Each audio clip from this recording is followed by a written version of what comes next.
In this video, I want to have a look at firmware 2.03 for the Axe-FX 3 and some of the new features that it adds. I want to apologize in advance for my super nasally sounding voice. I've got a cold at the moment and I just got back from a fly gig and I do not feel great at all, but getting home and having new Axe-FX firmware always makes me feel better, and there's some really awesome additions in this particular firmware. So let's get straight into it. One of the big changes is in the cab block, namely the room parameter. I really love the room parameter. Just basically for any sort of application, it just adds a little bit of liveliness to the tone, and it kind of takes out that directness, for use of a better term. So there's also a couple of new parameters in here, two damping parameters for the low and high end, and a new room shape. So let's start with room for the shape, and I'll just show you what this does. It's far more pronounced, I find, than the old room parameter. I'm using the band commander at the moment, and it sounds like this.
So I don't hear a huge difference between the hall and room shape, likewise with the damping parameters.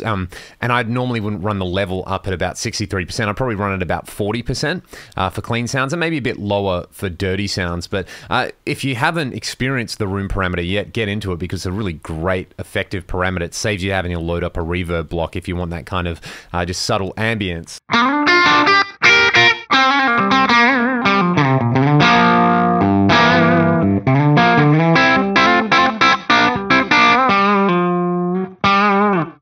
So that's pretty cool. I would also go for the room size around 4. That suits me. So quite subtle, but you do notice it when it's off.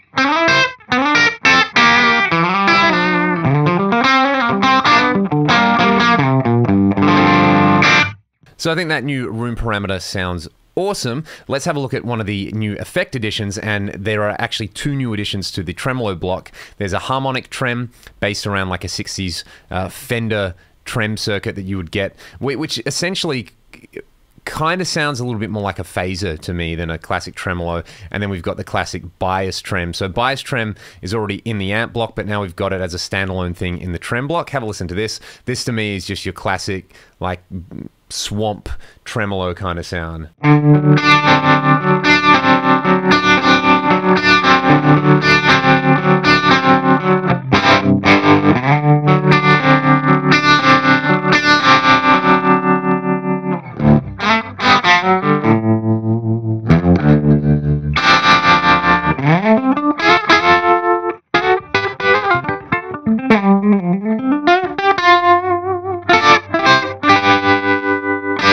So that's the bias trem. That, without adjusting anything, already sounds pretty good. But the harmonic trem is a really interesting one, and this is a stereo in, stereo out block, which is really effective if you want to run this after stuff like the multi-delay or a stereo reverb or a stereo delay for cool effects. So this is what it sounds like at the stock settings.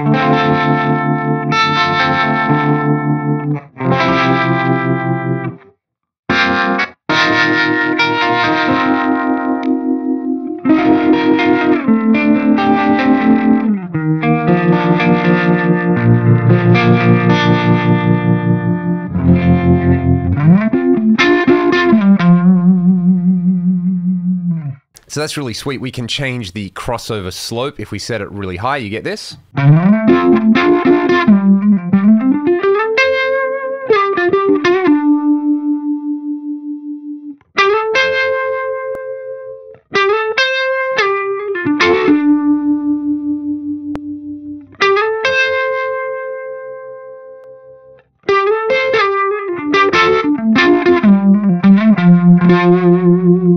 I think I like it at 24 dB per octave. Again, you can hear that it sounds like it's kind of got a phaser thing going on there because of the way it is designed. What I really like with this one is you can play around with the LFO phase in stereo like I'm running at the moment. So if we set the LFO phase to 180, actually let's leave it at 0 and then go to 180 just so that you guys can hear the difference. I love the way this sounds in stereo, you know, playing some big lush chords.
And you can hear just by playing around with the LFO phase, you get some pretty cool stereo effects. So I really like the bass tonality of that one, and there's a lot of room for experimentation with that harmonic trem. So that's pretty sweet. In the looper, one of the new additions is there is this crossfade parameter. So if you go to the looper block, I'm going to turn it on, engage it, and in the configuration section, you can set the crossfade on or off. So if I record a loop, and this is, if you don't have a foot controller to do this, do it this way. Set the recording threshold. Basically, have your guitar off, and you can see this little blue meter here. Set the recording threshold somewhere above that, and then hit record. And then when you start playing, as soon as you exceed that threshold, the looper is going to start recording. So you might do a little loop like this.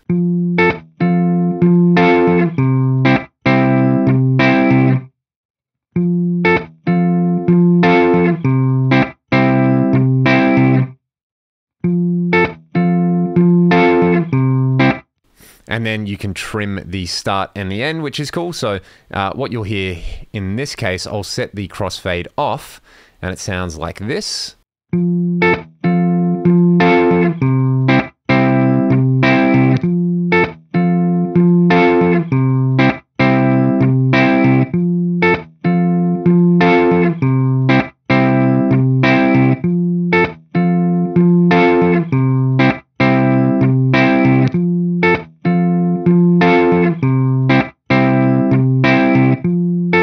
And that crossfade is totally awesome. You can hear there's a little sort of artifacty click thing when I've got it off. Engaging the crossfade totally fixes that. So that's an awesome addition to the looper. I really like that. We'll bypass it. And then my absolute favorite addition, let's swap over to a different amp. I'm using this PV6160 block letter, is in the preamp section, the input boost section. We've got a new input boost type, namely the grinder, which is based on a Fortin grind pedal. So I like to use it like this, is add plenty of gain, try 18 dB, and I'm just going to show you the effect that this has on a high gain sound. It's totally awesome if you like brutal tones.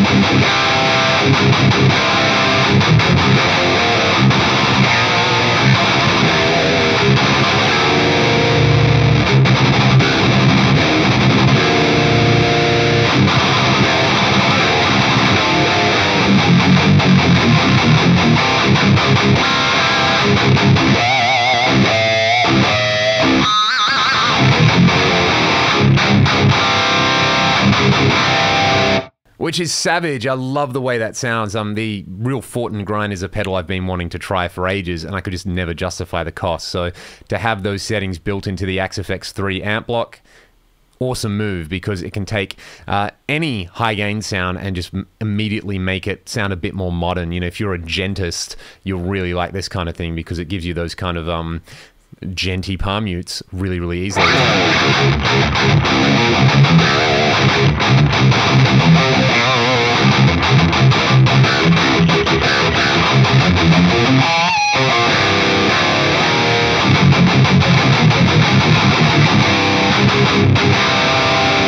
So that sounds pretty rad, and that is more or less a wrap on the new features in firmware 2.03. You can go to the Fractal Audio website or the forum to download it and use Fractal Bot to load it onto your Axe-FX 3. I really, really like this grind boost type, and I really have been having some fun with the new Harmonic Tremolo as well. So check it out, let me know what you think in the comments, and I will see you guys around very soon. Thanks for watching.